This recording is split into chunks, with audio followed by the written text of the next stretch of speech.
Bugatti Veyron. Cena $2,7 miliona, brzina od 0 do 100 km/h za samo 2,46 sekundi, maksimalna brzina 408,5 km/h. Zanimljivo kod ovog automobila je to što menjanje jedne gume košta $5.000 ili $20.000 po gumi ako hoćete da se vozite brže od 350 km/h. Lykan Hypersport. Cena $3,4 miliona, brzina od 0 do 100 km/h za 2,9 sekundi, maksimalna brzina 390 km/h. Samo 7 ovakvih automobila je proizvedeno, od kojih je jedan u posjedu policije Abu Dabija. U svojim farovima ima 420 ugrađenih dijamanata, također ima holografski displej i interijer dekorisan čistim zlatom. Lamborghini Veneno. Cena $4,5 miliona, brzina od 0 do 100 za 2,8 sekundi, maksimalna brzina 350 km/h.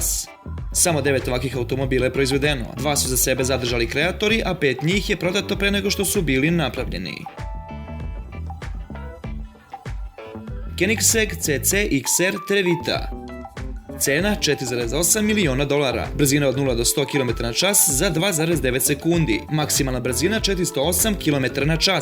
Koenigsegg kompanija je imala nameru da napravi 3 ovakva automobila, ali su stali kod drugog zbog komplikovane proizvodnje, što čini CC-XR Trevitu jedno od najređih automobila na svetu.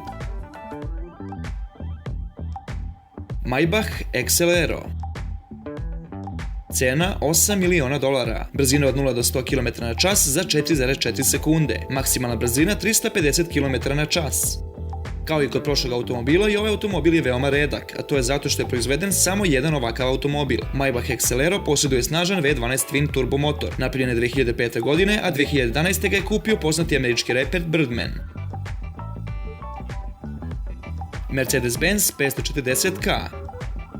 Cena $12 miliona, brzina od 0 do 100 km/h za 16 sekundi, maksimalna brzina 168 km/h. 1936. godine je proizvedeno samo 25 ovakvih automobila, koji su tada kupljeni od strane najbogatijih ljudi na svetu. Trenutno nema ni jedan koji je na prodaju, ali ako se bude pojavio, oborit će sve rekorde u ceni automobila. Bugatti Royal Carner Coupe.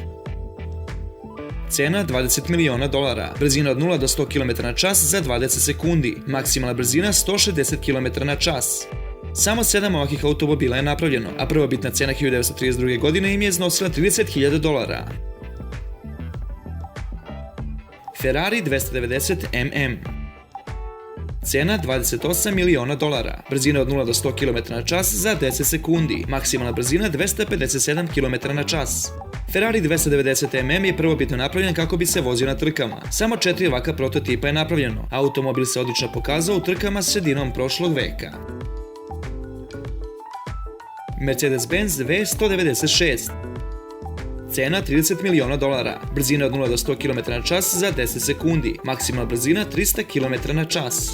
Ovaj trkački automobil je proizveden za trke Formule 1 1954. godine. 2013. godine je prodat na aukciji za neverovatnih $30 miliona. Ferrari 250 GTO. Cena $38 miliona, brzina od 0 do 100 km/h za 6,10 sekundi, maksimalna brzina 252 km/h. Ferrari 250 GTO smatruju za najboljeg Ferrari automobila ikada napravljenog. Kada je prvi put izašao na američko tržište, koštao je samo $18.000, a 2012. godine je prodat za neverovatnih $38 miliona.